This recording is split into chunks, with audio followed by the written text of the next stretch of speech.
Humans are resilient and have proven time and time again just how well adaptable they are. A fine example of this can be found in the process of making hay.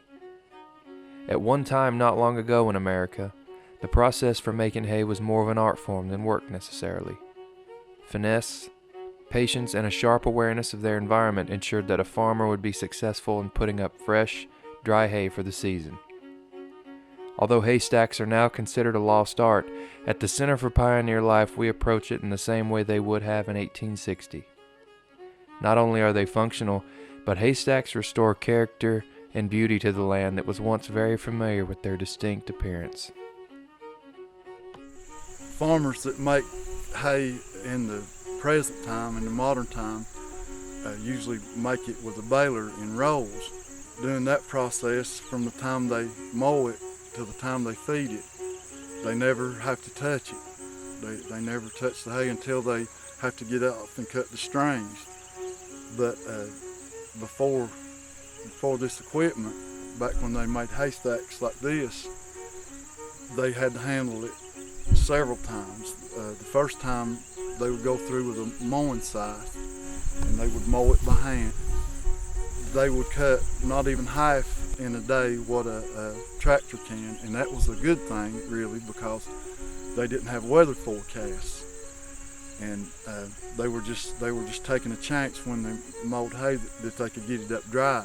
If you're feeding cows or sheep, it's all right to let the rain get on it if you just keep working with it till it dries out. But if you're feeding horses, after it rains on it, you can't ever get it up dry enough where it won't mold, and horses can't eat moldy hay because they get a disease called the heaves, and it's like emphysema to a human, and they never get over it. So they were taking a chance, but they would go through and mow with the mowing scythe, and the next day they'd have to come through with a pitchfork and turn it all over, and then that evening they'd probably come through and turn it all over again so it would dry all the way through. And then the next day they would come through after the dew burn off and load it on a sled or a wagon with a pitchfork and bring it in to where they were going to make the stacks, or into the barn if they had barn room. So if they didn't have barn room and they had to make it in a stack, the process for that is first they went out and cut what's called a stack pole, and it would be 10 to 12 feet out of the ground. It'd probably be 14 or 16, but they would dig a hole and put the stack pole in the ground.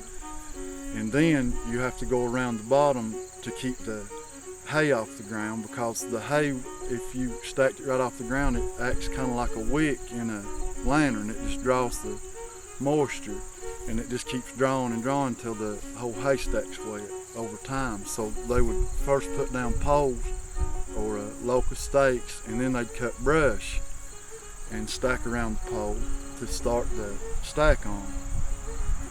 Then they'd bring the hay into it on a sled or a wagon, and it's usually one man would be the man that stacked it, that packed it and walked around in a circle. The others would throw it up to him, and he had to place it.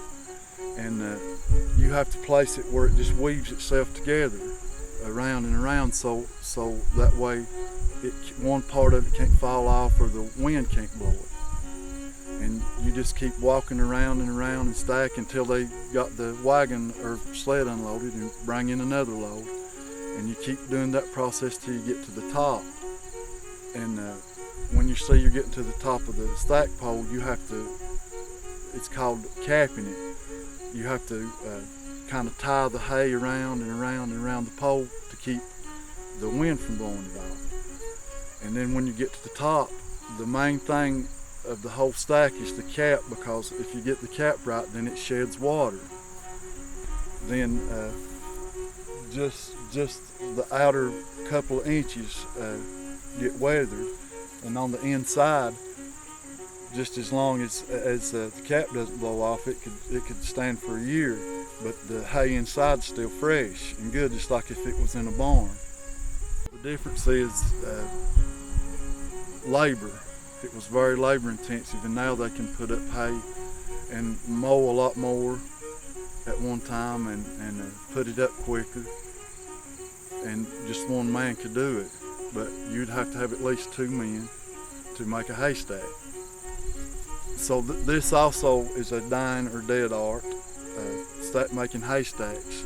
Used to, it was common when you would travel around the country that you'd see them dotted all through the hay fields. But now it's not a very common sight, so we're proud of our haystacks.